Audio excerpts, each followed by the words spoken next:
근데 퇴직한 이후의 삶은 아름답지 않은 거죠. 예를 들면, 자, 외출하려고 하면 사모님이 10,000원 주는 거예요. 그 당시에. 어떻게 하면 정년퇴직을 안 할 수 있을까를 고민하게 됐고요. 시중에 있는 주식책을 다 보자! 매매를 했는데 연일 수익을 크게 냈었던 것 같아요.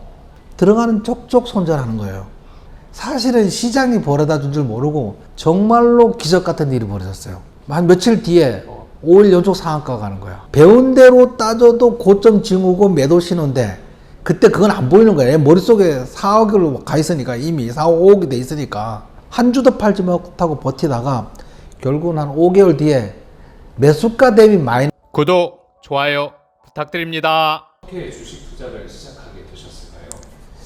제가 이제 주식 투자를 본격적으로 해야겠다고 결정한 것은 지금부터 한 15년 전으로 이제 이상 거슬러 올라가는 것 같아요. 회사를 열심히 다니고 있었는데, 많은 선배들이 이제 그 당시에는 55세 정년퇴직이 일반적이던 때였는데, 우리 그 당시만 정년퇴직 가는 게 목표였던 시절이었거든요. 근데 정년퇴직한 선배들 모습이 썩 아름답지 않더라는 거죠. 어떤 거냐면은, 정년퇴직, 저희 회사에서 이제 임원으로 정년퇴직을 하면은, 뭐 대기업 임원이니까 괜찮잖아요. 근데 퇴직한 이후의 삶은 아름답지 않은 거죠. 예를 들면, 자, 외출하려고 하면 사모님이 10,000원 주는 거예요. 그 당시에. 근데 그걸 가지고 별로 할 게 없어, 사실은.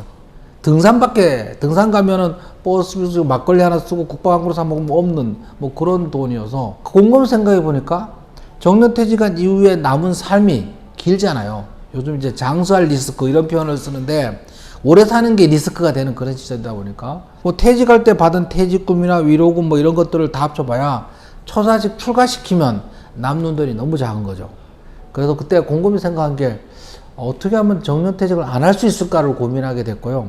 그리고 우연한 기회에 이제 그 에셋플러스라고, 이제 강방전 회장이라고 좀 시중에 알려진 분인데, 거기 에셋플러스에 펀드 가입하러 간 적이 있었어요. 근데 거기서 그 회장님을 소개한 책을 읽어보고 나서, 아, 나도 주식 공부를 한번 열심히 좀 해봐야 되겠다, 이렇게 생각하면서 그 이후로 그 주식 공부를 하게 됐는데, 이제 제가 처음에 주식 공부를 하게 된 거는 시중에 있는 주식책을 다 보자, 뭐 이렇게 시작을 했던 것 같고요. 그래서 한 100여 원을 목표로 했는데 한 70여 원 이상 본 것 같습니다.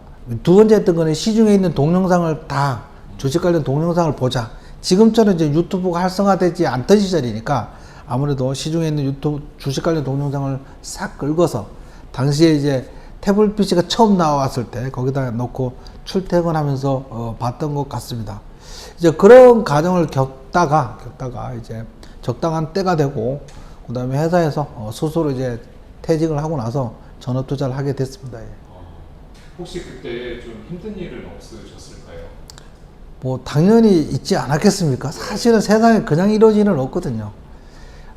제가 한 18년 동안 다니던 직장을 퇴사하고 처음 전업 투자한 곳은 이제 부천 송내역 인근에 있는 오피스텔을 얻어서 시작을 했었는데, 당시에 이제 처음 시작할 때 기대감도 있고 불안감도 있던 그 당시의 감정이 좀 교차되는 그런 기억이 떠오르기도 하는데요. 당시 1월 1일부터 시작을 해서 그 정부 정책주로 매매를 했는데 연일 수익을 크게 냈었던 것 같아요. 그래서 저는 처음에 주식 신동인 줄 알았어요. 야, 내가 이걸 안 하고 왜 진즉에 안 하고 이거를 왜 지금까지 회사를 다녔나, 뭐 이런 생각도 했던 것 같고요. 뭐 그러다가 한 4월 달부터인가 들어가는 쪽쪽 손절하는 거예요.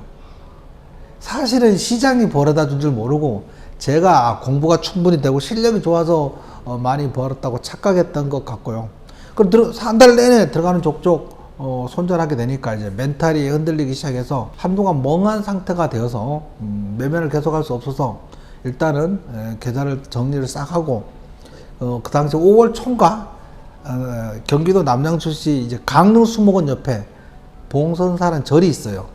거기서 약 일주일간 템플 스테이 하면서 좀 많은 것을 좀 내려놓게 된 계기가 됐던 것 같습니다.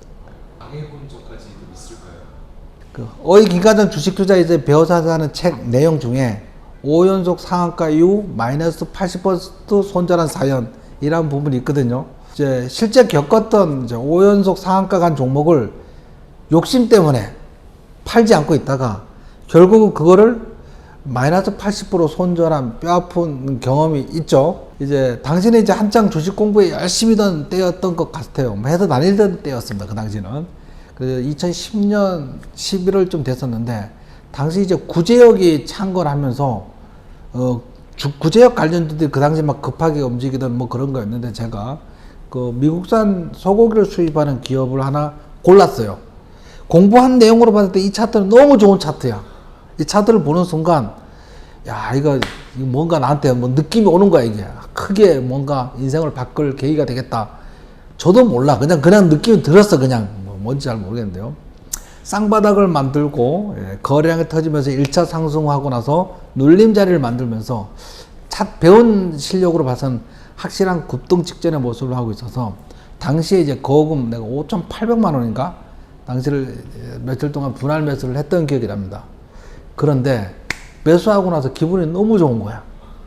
그런데 뭔가 나도 모르겠는데 둘도 없는 기회가 될 거라는 확신이 들었는데 정말로 기적 같은 일이 벌어졌어요. 한 며칠 뒤에 5일 연속 상한가가 가는 거야.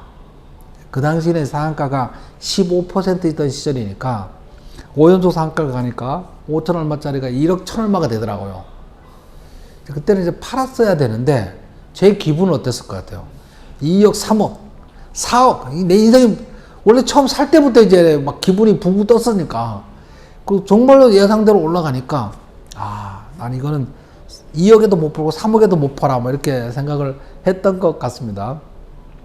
주가가 서서히 하락하고 있는데 배운 대로 따져도 고점 징후고 매도 신호인데 그때 그건 안 보이는 거예요. 머릿속에 4억으로 가 있으니까 이미 4억, 5억이 돼 있으니까 막 주가가 서서히 조정받고 고점 징후 받으면서 내려오는데 뭐 그런 생각을 했었죠. 내 머릿속에 4억이 아른거리니까 이건 눌림이야.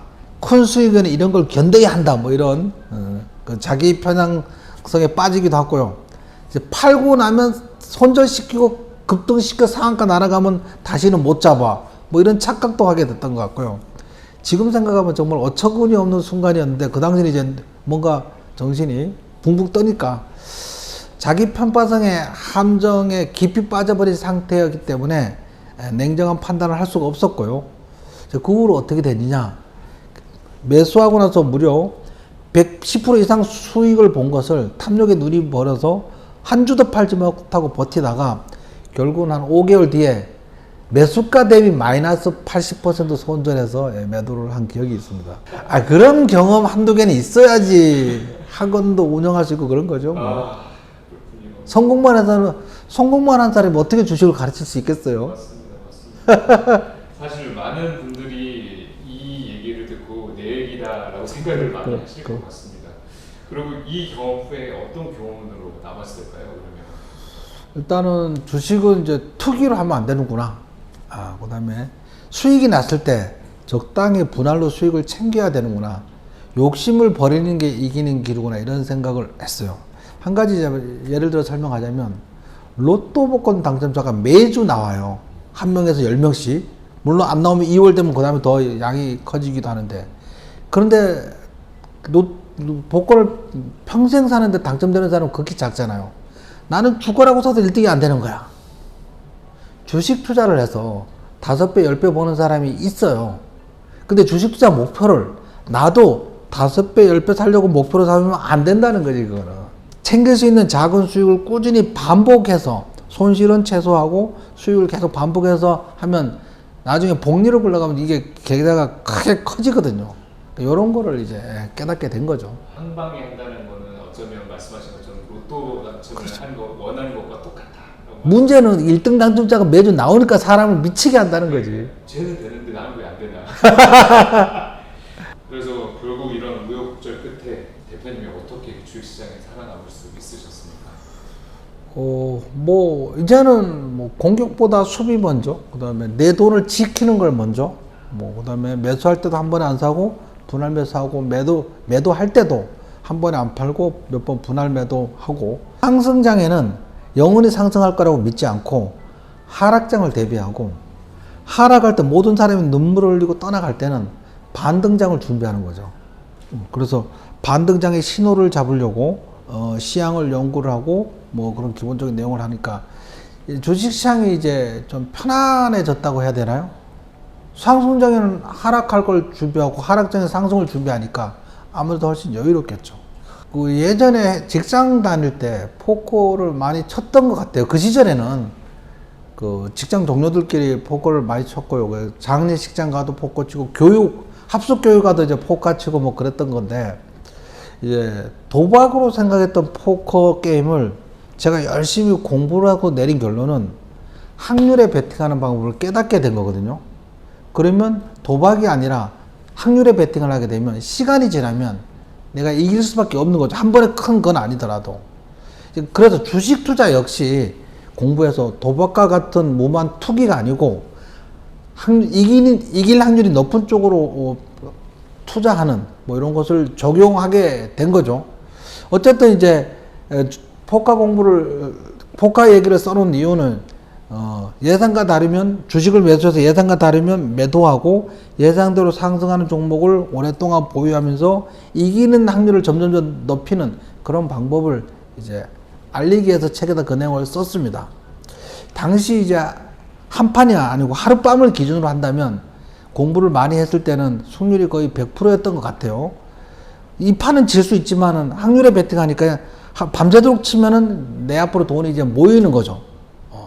그 다른 사람은 이제 불확실성에 베팅을 하는데 저는 확률에 베팅을 했기 때문입니다. 그 시간이 지나면 당연히 이길 수밖에 없는 거고요. 그런데 이제 한 가지 문제가 있죠. 도박이 재미있는 거는 불확실성 때문이거든요.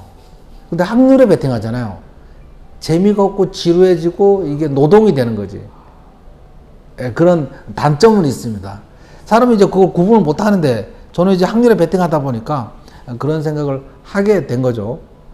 그게요. 도박은, 포커는 지루한데, 포커는 지루한데, 주식은 또 다르죠. 얘 단위가 크잖아요.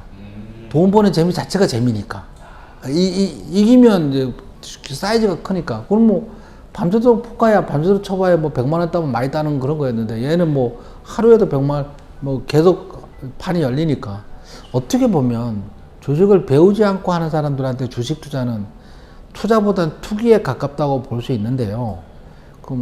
배우지 않고 공부하는 사람들한테 어떻게 보면 합법적으로 도박장을 개설해 준 거 아닌가. 근데 주식을 공부를 하게 되면 그때 비로소 투자가 될 수 있는 거죠. 그래서 이제 많은 분들한테 제가 주식 투자 이제 배워서 하자는 거죠. 무대뽀를 하지 말고. 배우지 않고 하면 무조건 이게 투기거든요. 짜릿한데 돈은 안 되는 거지.